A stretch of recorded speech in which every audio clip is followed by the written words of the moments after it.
இன்னைக்கு காப்பிய போட்டு எல்லாரையும் அசத்தி பண்ணும். நீ பார்த்துக்கிட்டே இருந்தா நான் பொங்க மாட்டேனே, நான் பொங்க மாட்டேனே.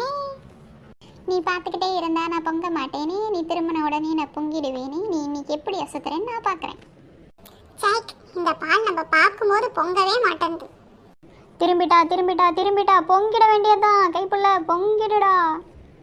பொங்கிட்டனே பொங்கிட்டனே, இப்போ என்ன பண்ணுவேன்? நல்ல திட்டு வாங்கு.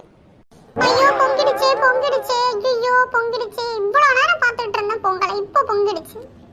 உனக்கெல்லாம் வெக்கமா இல்லையாடா? ஒரு பாலை கூட உன்னால பார்த்துக்க முடியல.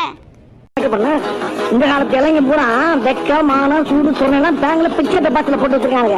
அதனால நாங்க அதை பத்தி எல்லாம் கவலைப்படுறது இல்லப்பா. நம்ம இந்தியா எத்தனை அறிவாளிகளால முன்னேறிக்கிட்டு தெரியுமா உங்களுக்கு? Thomas Alva Edison, Albert Einstein, இவங்களால நாடு எங்கேயோ போய்கிட்டு இருக்கு. அவங்க பாதையில போய்கிட்டு இருக்கேன். தயவு பண்ணி எங்க தடுக்காதீங்க. ஒரு சின்ன டைம் தான்